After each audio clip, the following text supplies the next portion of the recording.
You may remember from an earlier video on the City Across Japan YouTube channel that we went to Nagasaki Prefecture for a project not so long ago. We shot some footage of the area when time allowed, which we've used to bring you this video. Hope you enjoy it, and as always, like and subscribe to the City Across Japan YouTube channel. When visiting Nagasaki, you have to keep reminding yourself to pick the lower half of your jaw up off from the floor after it's dropped yet again from the sight of another, well, jaw-dropping view. Or was it from all the puffing and panting after yet another steep climb to get there? Probably both. And there's so many of them, views that is, which not only presents plenty of stiff climbing, but also a stiff challenge when you've been charged with finding the Nagasaki view.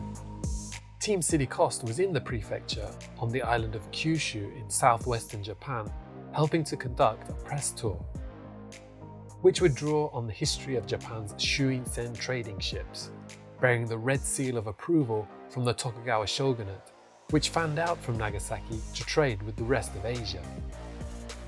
Visitors to the region can find a replica Shuinsen ship at the Fujikushima Pearl Sea Resort.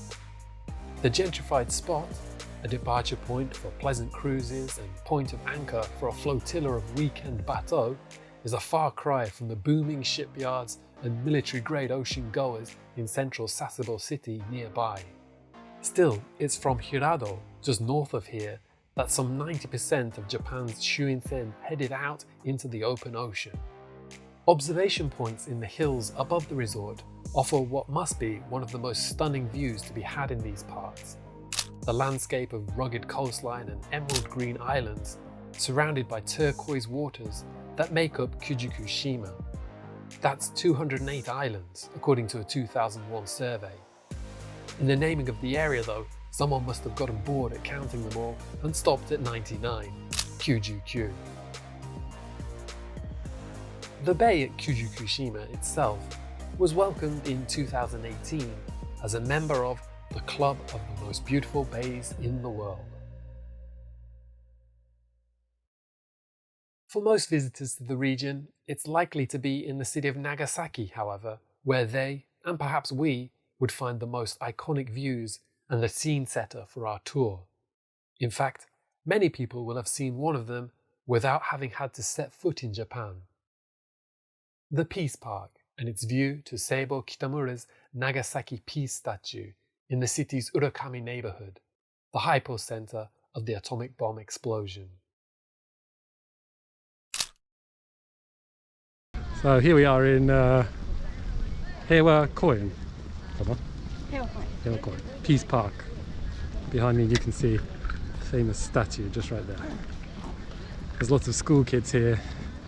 It's obviously a school trip must, I would have thought. So it's difficult to know where to stand to take your photo because you keep getting in everybody's way. My mask is falling down. Anyway, we've been to take a couple of pictures of the statue, and we're just going to have a look at this waterfall right in front of us here.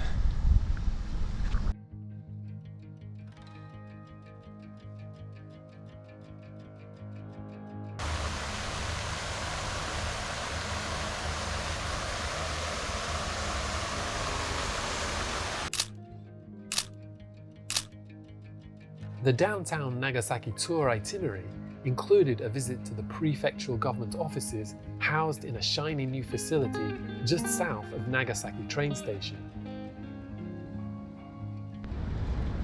So here we are on the roof of the rooftop of Nagasaki City Prefectural Hall, I think. We're in town doing some interviews with some of the dignitaries. Anyway, we've got quite a view. It's nice up here. It's spotting with rain a little bit, but let's show you the view, shall we? Looking out over the port of Nagasaki, we were asked to spot a number of the city's icons, including UNESCO World Heritage listed sites, Aura Cathedral, Glover House, and the Mitsubishi giant cantilever crane. For a closer look at Nagasaki's distant icons seen from our downtown lookout, we took our tour to the city's southern neighborhoods, once home to the Western diplomats and industrialists who settled here after Japan once again began opening its doors to the wider world in the mid-19th century.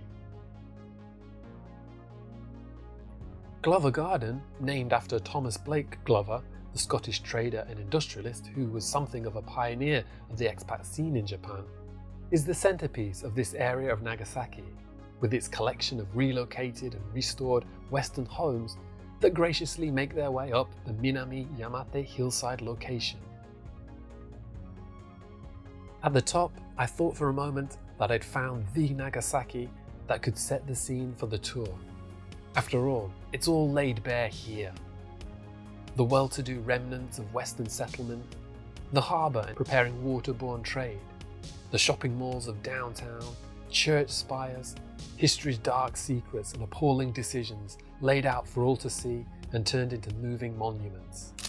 Nagasaki, looking like a Rio de Janeiro of the Far East, crawling colourfully up the surrounding hillsides.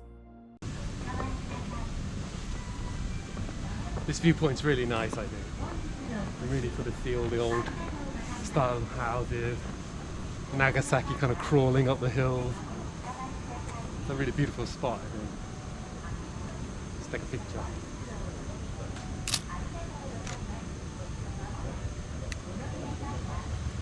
This way. So it turns out if you find a heart here in the stones of Glover Garden, it's good for romance or something like that. And it just so happens there's one right down here. Yay! The city's mad mix of humanity coming and going over the centuries may appear chaotic on paper, but up here in front of you, it arrests with its familiarity as much as it washes away all the tired, neon-decorated stereotypes of urban Japan that the expat like me might have acquired over the years. But as much as my jaw dropped from the top of Glover Garden, it did do the same thing when confronted with a delicious dish of signature Nagasaki champon. And the same again when I saw the city's lights dazzle below me from atop Mount Inasayama, and on many other occasions besides. No, with so many vistas and so much history and culture tumbling around the region, it's a Sisyphean task trying to capture Nagasaki in a single frame. As soon as you think you might have done it, you turn a corner, crest a hill, visit at another time of day, only to find a scene which rivals the last, or at least contradicts it.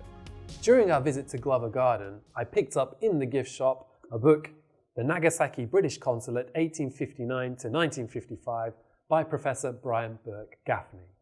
The book details the establishment of the Nagasaki British Consulate in 1859 and the diplomatic servants who occupied it over the years until they were forced to abandon their post during the war. Looking among the pages to get some sense of how my fellow country people might have felt upon their arrival in Nagasaki, I was drawn to one quote in particular.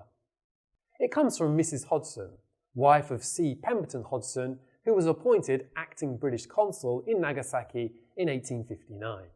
In a letter to her mother, Mrs. Hodgson describes her early circumstances in Nagasaki at the site of the British consulate. On the whole, my impression was that I would like the place, she wrote. I felt I should not be an exile here. Well, Mrs. Hodgson, I couldn't agree more. As much as it could be possible for the foreigner to feel like they really belong anywhere in Japan, I reckon it must surely be in Nagasaki. For me personally, Nagasaki is best captured in its ability to mix Japanese culture and style with an international history and the remnants of this. If you've been in Japan for a number of years, it's kind of comforting to come to Nagasaki and see in some of the neighborhoods, streets and buildings that others like you were here and even established some sense of community. I think for the tired expat, this could be Nagasaki at its finest. A place where, from the charming chaos of cultures combined and so far from home, something familiar and warm reveals itself to let you know that everything is going to be okay. And it's not really something that can be captured in a photograph. It's a feeling more than anything. Once again guys, hope you enjoyed that video, and thanks as always for your continued support of the City Cost Japan YouTube channel. If you haven't done so already, subscribe to the channel and click on that bell for notifications so you don't miss our next video. See you next time. Bye bye.